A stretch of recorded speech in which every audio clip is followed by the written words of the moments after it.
이 시간 함께 하나님 말씀 보도록 하겠습니다.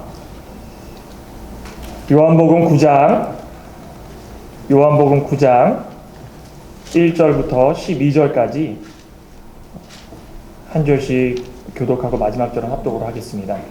요한복음 9장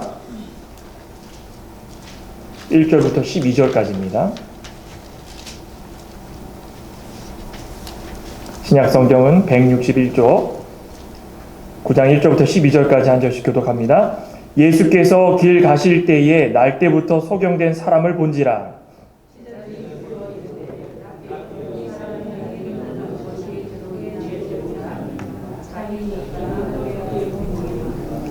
예수께서 대답하시되 이 사람이나 그 부모가 죄를 범한 것이 아니라 그에게서 하나님의 하시는 일을 나타내고자 하심이니라.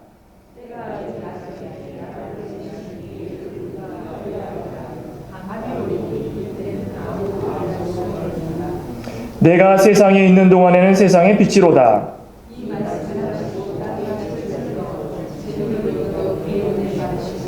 이르시되 실로암 못에 가서 씻으라 하시니 실로암은 번역하면 보냄을 받았다는 뜻이라. 이에 가서 씻고 밝은 눈으로 왔더라.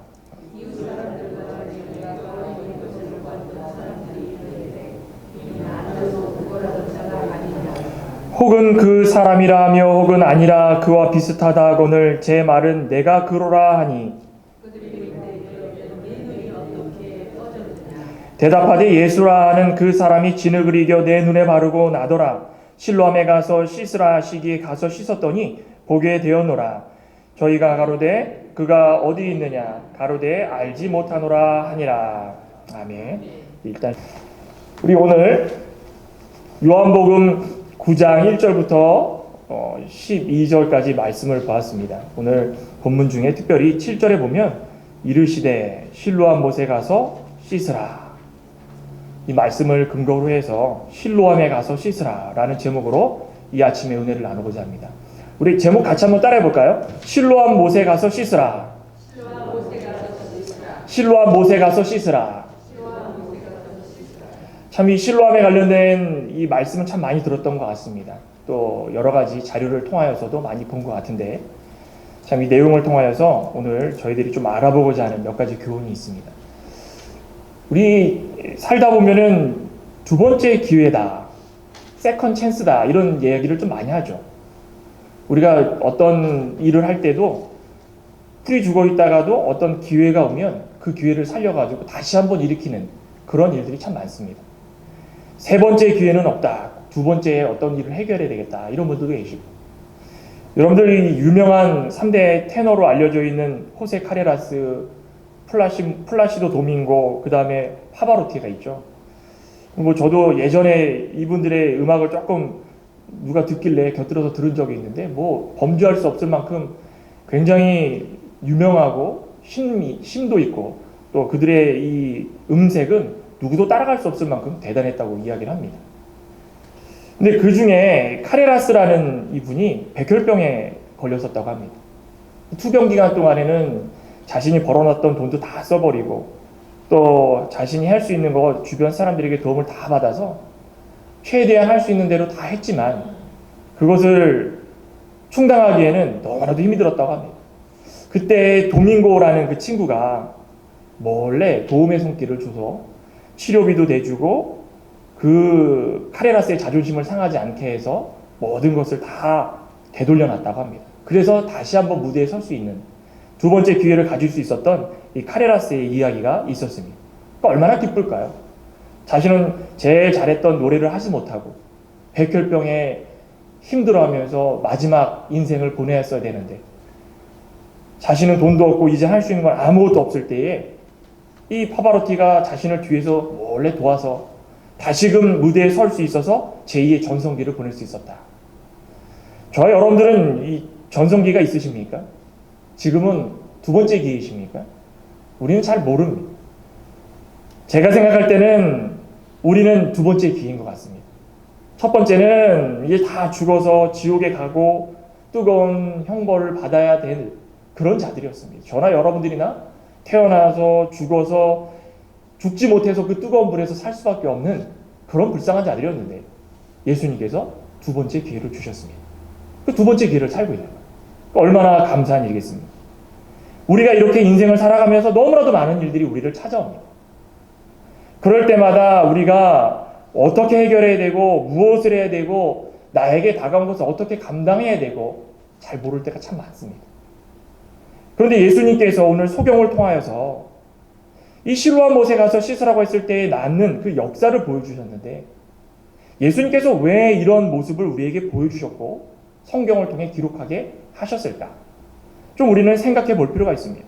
단순하게 성경에 쓰여진 이 문자적으로만 해석을 해버리면 그래 육신의 눈을 뜬 거와 마찬가지입니다. 그런데 읽으시면서 또 저와 같이 말씀을 나누면서 깊이 이 말씀을 통하여서 우리에게 전하고자 하는 말씀이 중심 내용이 도대체 무엇인가 한번 생각을 같이 한번 해봤으면 좋겠습니다.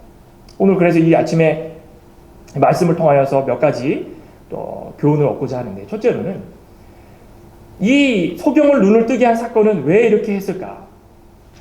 택함 받은 자들을 통해서 하나님의 하시는 일을 보여주시고자 함입니다. 택함 받은 자들을 통하여서 하나님께서 무슨 일을 하시는가? 오늘 1절부터 3절에 보면은 그렇게 말씀을 하십니다. 예수께서 길 가실 때에 날 때부터 소경된 사람들을 보신지라 제자들이 물어 가로되 랍비여 선생님이여 이 사람이 소경으로 난 것이 네 죄로 임함이오니까 자기 죄우니까 아니면은 그 부모의 죄우니까 예수께서 대답하시되 그 사람이나 그 부모가 죄를 범한 것이 아니고 그에게서 하나님의 하시는 일을 나타내고자 하심이니라. 오늘 특별히 어떤 날 이 사건이 벌어집니까? 안식일입니다. 14절에도 보시면 분명히 나옵니다. 예수께서 진흙을 이겨 눈을 뜨게 하신 날은 안식일이라. 안식일은 어떤 날입니까? 유대인들이 철저하게 목숨을 내놓고 지키는 날입니다. 그런데 예수님께서 안식일 날은 항상 어디로 행하셨습니까? 성전으로 행하십니다. 유대인들도 마찬가지로 안식일이 되면은 모든 상점의 문을 닫고 하던 일을 멈추고 지금도 이야기를 들어보면은 엘리베이터도 안식일 날은 운행을 안 하고 또 7일이라고 적혀 있는 7자에는 운행을 안 하고 이런 유대인들의 모습이 있다고 합니다. 굉장히 철저히 지키는 안식일이었는데 그때마다 예수님은 항상 성전으로 올라가셔서 기도를 하십니다. 이 요한복음 5장에도 38년 된 병자를 고치실 때도 마찬가지입니다. 38년 된 병자를 만나셨을 때도 역시 안식일이었고 예수님께서는 예루살렘 성전으로 올라가실 때였습니다.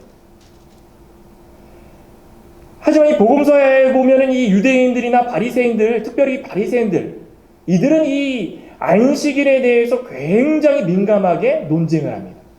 예수님께서 안식일을 지키는가 안 지키는가, 또 예수님의 제자들이 안식일을 지키는가 안 지키는가, 그들이 안식일에 대해서 어떻게 생각하는가 굉장히 중요하게 생각합니다. 왜 그러냐면 율법이기 때문입니다.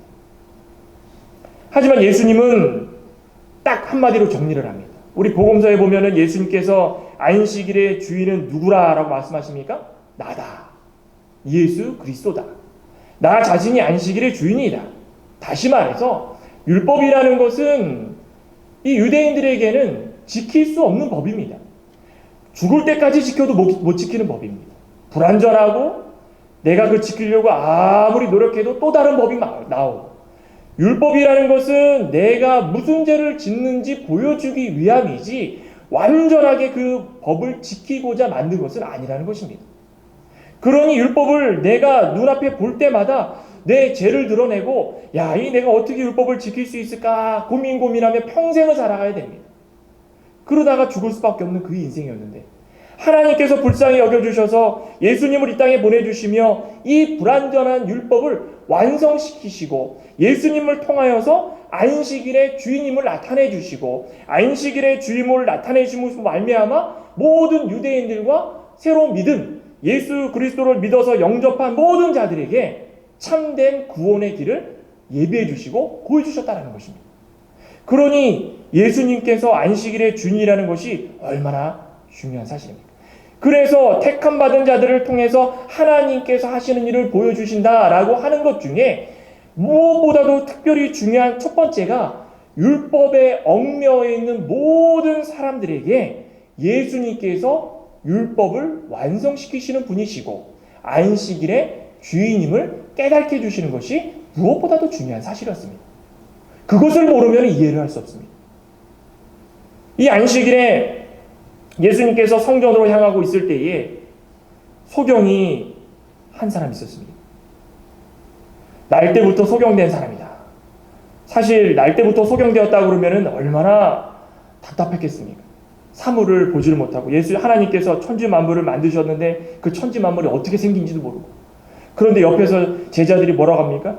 야, 여기 소경이 한 명이 있는데 이 소경이 선생님 날 때부터 소경된 사람이라고 하는데 저 사람의 죄 때문입니까? 부모님의 죄 때문입니까? 왜 이런 질문을 합니까? 우리 그 유대 율법에 보면은 신체에 불구가 있으면 죄로 인한 것이다 라고 판단을 해서 정죄를 할 때가 많았습니다. 특별히 레위기 16장이나 신명기 28장에도 보면 유대인들은 소경이나 절름발이나 또 특별히 문둥병자나 이 죄로 인하여서 그런 질병이 걸린다라고 이해하고 정죄할 때가 참 많았습니다. 그러니 제자들이 이 소경을 딱 보자마자 저 사람의 죄 때문입니까? 부모님의 죄 때문입니까? 그런데 예수님께서 뭐라고 말씀하십니까? 누구의 죄 때문이도 아니다. 저 사람의 죄 아니고 부모님의 죄도 아니다. 단 왜 저 사람이 소경되었을까? 하나님께서 하시는 일을 너희들에게 보여주고자 합니다. 그것입니다. 하나님께서 하시는 일이 도대체 무엇일까? 방금 전에도 말씀드렸듯이 하나님께서 예수 그리스도께서 이 세상에 오실 것이다. 구약시대의 선지자로부터 모든 것들을 예언해 주시고 보여주심으로 말미암아 그들에게 이제 곧 있으면 너희들의 죄를 사해 주실 예수 그리스도께서 이 세상에 오실 것이다 라는 것을 그들에게 말씀해 주셨는데 바로 그것을 보여주기 위함이다. 한마디로 무엇입니까? 구원의 기쁜 소식입니다. 복음입니다. 저 사람이 소경된 것은 복음을 너희들에게 전하고자 합니다. 그게 첫 번째입니다. 또 한 가지는 택한 백성들이 믿게 하고자 합니다. 아무리 복음을 전해도 믿지 않으면 어떡하겠습니까? 아무리 복음을 전해도 정해진 사람이 일찍 믿으면 너무 감사한 것이고 하나님께서 택한 백성이 믿지 않고 질질 끌다가 마지막에 믿으면 뭐 그나마 다행이지만 그래도 하나님께서 주시는 그 은혜를 받지 못하면 얼마나 안타깝겠습니까? 될 수 있으면 하나님께서 전하는 그 구원의 기쁜 소식을 받았을 때에 즉시로 믿는 그 변화가 그들 가운데 있었으면 좋겠다. 하나님께서 그래서 모든 역사를 행하시고 계시다는 것입니다. 4절과 5절에 이렇게 말씀합니다. 때가 아직 낮음에 나를 보내신 이의 일을 우리가 하여야 하리라. 열심으로 하라는 얘기입니다. 저들이 복음을 들을 때까지 아직 낮이니까 이게 무슨 말입니까?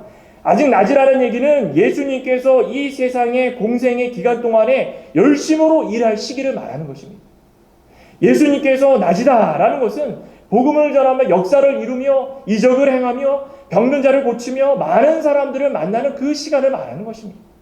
그러니 이 낮에 나를 보내신 이 성부 하나님께서 나를 보내셨으니까 모든 일들을 열심으로 행하라. 그래서 복음을 전하고 택한 백성들에게 그 복음이 전해지도록 해라. 이것입니다. 그리고 뭐라고 말씀하십니까? 밤이 오리니 환난의 시기가 온다는 얘기입니다.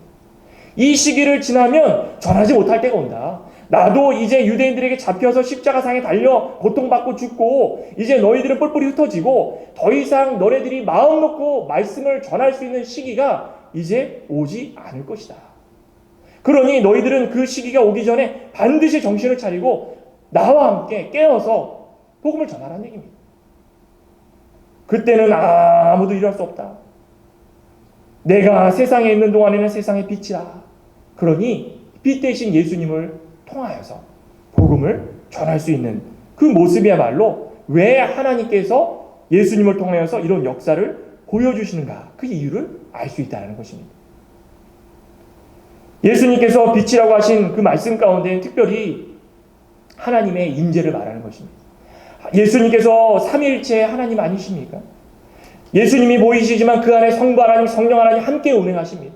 역사하십니다. 그 가운데서 계획하시고 이끌어주시고 모든 것들을 역사하시는 그 성부 하나님, 성자 하나님, 성령 하나님께서 우리 가운데 나타나셔서 우리의 모든 것들을 보시고 아시고 고쳐주시고 그들 가운데 아직까지도 어두운 가운데 사는 자들이 있다면 빛 가운데로 옮겨질 수 있도록 역사하여 주시는 그 은혜가 바로 예수님께서 빛이시다라는 것을 보여주시는 거예요.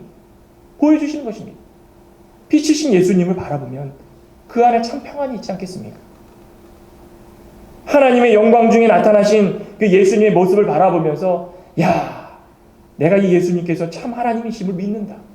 그렇게 믿으면 그 안에 참 생명이 들어가고 참 생명으로 말미암아 이제는 영원히 죽을 수밖에 없는 우리가 이제는 영원히 살 수밖에 없는 참된 생명으로 참된 사람으로 영원히 하나님과 함께 살아갈 수 있다는 것입니다.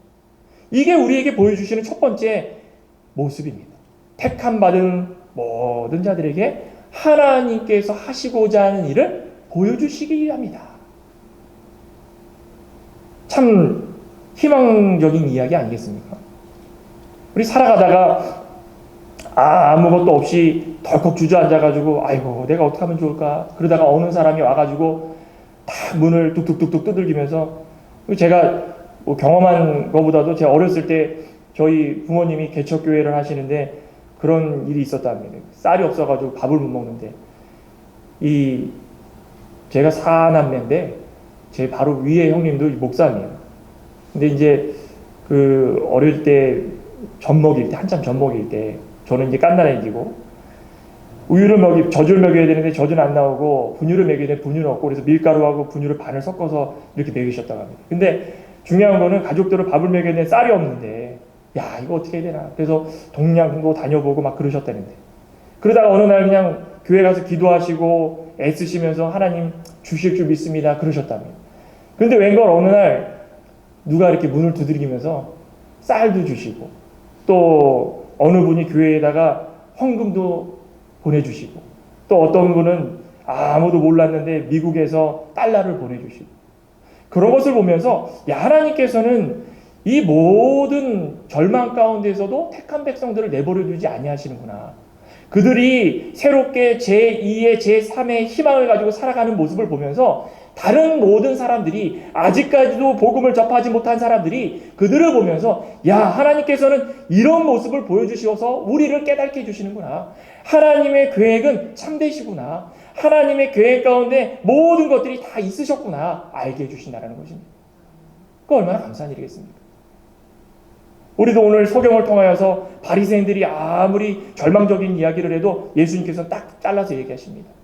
저 죄 아니다. 부모의 죄 아니다. 하나님께서 하시는 일을 내가 너희들에게 보여주고자 합니다. 너희들도 믿으면 이 자리에서 고백을 하라. 그 말씀입니다. 아직까지도 저와 여러분들 가운데 확신이 없으십니까? 아직까지도 희망이 없고 절망 가운데 있으시고 아직까지도 이 어두운 가운데 있으시면 밝은 빛으로 나오길 원합니다. 저도 보고 여러분들 보고 이 가운데서 아직까지도 구원받지 못한 사람들이 분명히 있을 것입니다. 누가 알겠습니까? 하나님만이 아십니다. 하나님께서 우리에게 빛으로 오신 예수님을 선물로 주셨으니 예수님을 바라보면서 참 생명을 얻는 것 그것이야말로 우리가 해야 될 도리입니다. 우리가 먼저 변화되고 그리고 나가는 것입니다. 그게 우리가 두 번째 봐야 될 것입니다. 두 번째 우리 예수님께서 실로암 못에 가서 씻으라 했을 때 고침받은 그 소경을 보면서 알 수 있는 교훈은 예수님만이 우리를 변화시킬 수 있는 분이다. 그겁니다. 오늘 6절과 7절에 이렇게 말씀을 합니다. 우리 6절과 7절 함께 한번 읽어볼까요? 이 말씀을 하시고 땅에 침을 뱉어 진흙을 이겨 그의 눈에 바르시고 이르시되 실로암 못에 가서 씻으라 하시니 실로암은 번역하면 보냄을 받았다는 뜻이라. 이에 가서 씻고 밝은 눈으로 왔더라. 오늘 소경은 어떠한 상태였습니까? 나면서부터 볼 수 없어가지고 캄캄한 가운데 있었습니다. 선택권도 없었습니다. 태어나서부터 어두운 가운데 소리만 듣고 그렇게 감을 통해서 만져가면서 비참하게 살았습니다. 희망이 있었겠습니까? 답답하고 할 수 있는 건 없으니 누구의 도움을 청해야 되고 그런 인생 가운데 살아가는 그런 사람이었습니다. 그 사람 앞에 예수님께서 딱 나타나셨습니다. 그런데 옆에 있는 주변 사람들이 주책맞게도 자꾸 이야기합니다. 저 사람 죄입니까? 부모의 죄입니까? 또 갑자기 자존심 상하는 이야기, 기분 나쁜 이야기, 저 사람 무슨 소경인데 죄를 지었냐, 그 쓸데없는 이야기들 주변에서 계속 합니다. 얼마나 자존심 상하겠습니까? 얼마나 답답하겠습니까? 내가 귀는 들리는데, 눈은 안 보일지언정 귀는 들리는데 저 사람들이 하는 얘기가 나의 비수를 찌르는 이야기만 계속 합니다.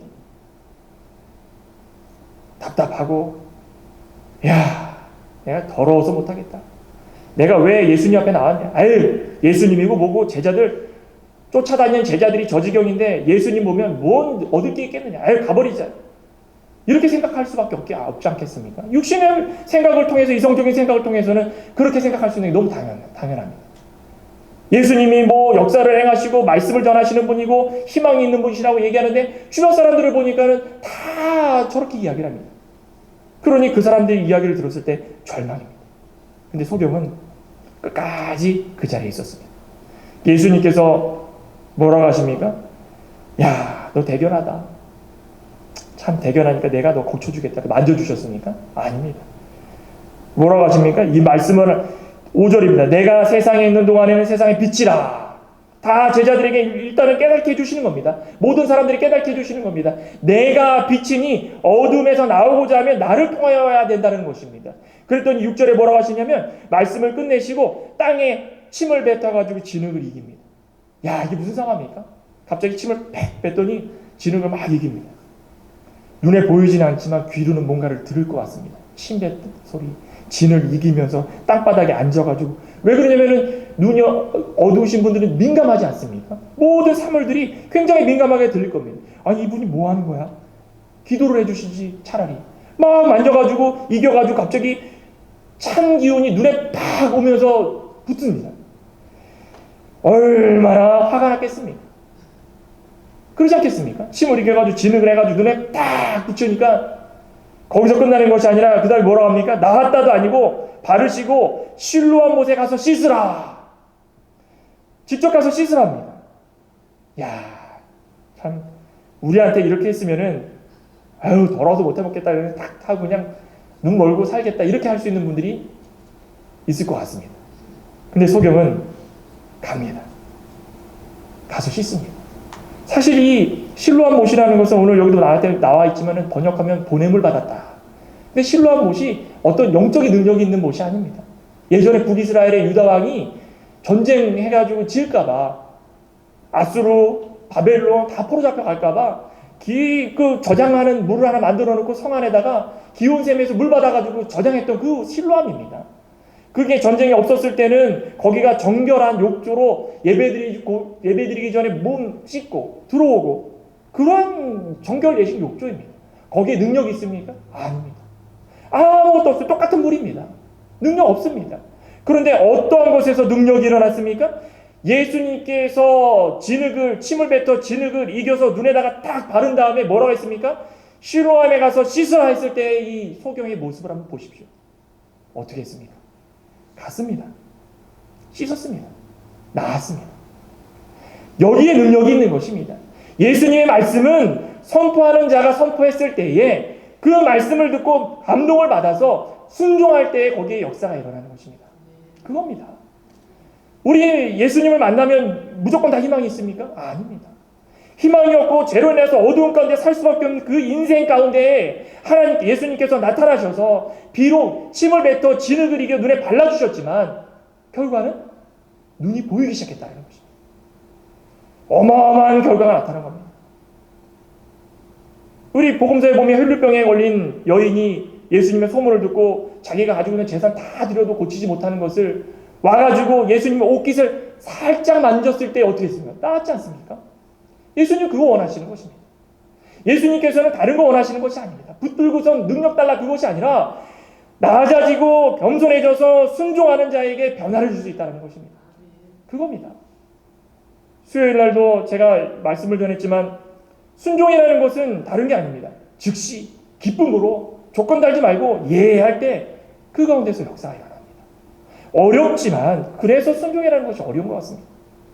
누구나 다 순종할 수 있으면은 다 못 받지 않겠습니까?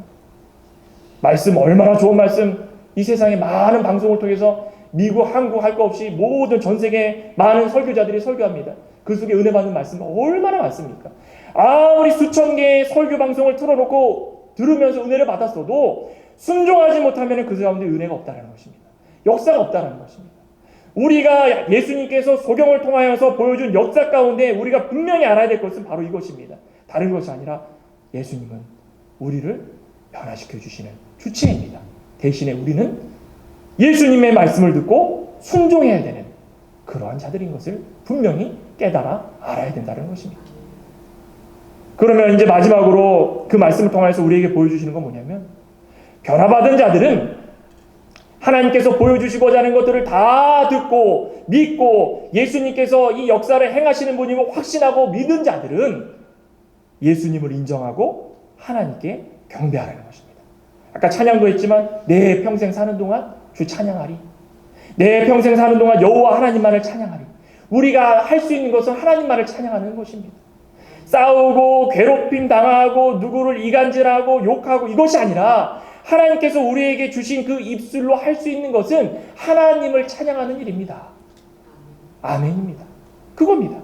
그래서 우리 9장 읽지는 않았지만 35절부터 보면은 이 소경이 변화되는 과정이 나옵니다. 어떻게 변화되냐면, 소경이 예수님을 만나고 예수님이 자신의 눈을 뜨게 해줄 때에 그대로 순종해서 눈을 뜹니다. 그리고 자신의 몸을 정결하게 유지하고 고백을 합니다. 주여, 제가 믿습니다. 35절에 보면은 이렇게 말합니다. 예수께서 저희가 그 사람을 쫓아냈다 하는 말을 들으셨더니 그를 만나사 가라사대 내가 인자를 믿느냐 대답하여 가로되 주여 그가 누구시오니까 내가 믿고자 하나이다. 예수께서 가라사대 내가 그를 보았거니와 지금 너와 말하는 자가 그니이다. 가로되 주여 어떻게 했습니까? 내가 믿나이다. 점점 변화되지 않습니까? 누구신지 모르겠지만 내가 고침을 받았으니 믿고자 합니다. 내가 보았으니 믿습니다. 그 다음에 39절에 뭐라고 말씀합니까? 예수께서 가라사대 내가 심판하러 이 세상에 왔으니 보지 못하는 자들은 보게 하고 보는 자들은 소경되게 하려 함이니라. 깨닫지 못하는 자는 다 어둠 가운데 사는 사람들입니다. 소경과 같은 사람들입니다. 깨달은 사람들은 소경일지라도 빛을 본 자들이고 빛 가운데 살아가야 될 자들이고 영원한 생명을 얻어서 영원히 살 자들입니다. 그러니 이 소경의 고백이 얼마나 대단한 것입니까? 믿습니다. 내가 믿습니다. 우리 요한계시록 11장 15절부터 19장에 보면은 이스라엘과 이방인을 대표하는 24장로들이 하나님 앞에 다 둘러 앉아가지고 엎드려 찬양하고 경배하는 모습들이 나옵니다. 24장로들은 우리를 대표하는 자들입니다. 하나님께서 왜 그들의 모습을 성경을 통하여서 보여주셨는가? 우리는 곧 있으면은 세상 끝날에 지금까지 지켜왔던 그 믿음과 순종의 모습을 하나님께서 이렇게 그 자리에 다 둘러앉게 하시고 그들을 통하여서 찬양을 들으시며 영광 받으시는 것처럼 우리의 모습을 다 보실 것이다. 그러니 우리가 지금 살아가는 동안에 조금은 어둠에서 빛으로 넘어왔을지라도 시기적으로 늦었을지라도 우리는 지금 하나님을 찬양하는 것이 우리의 평생의 소원이 될 줄 믿습니다.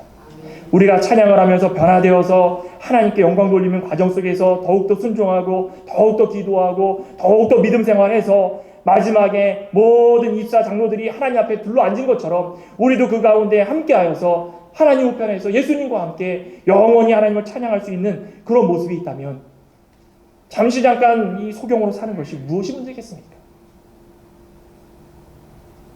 이제 말씀을 정리하고자 합니다. 오늘 특별히 소경이 나타납니다.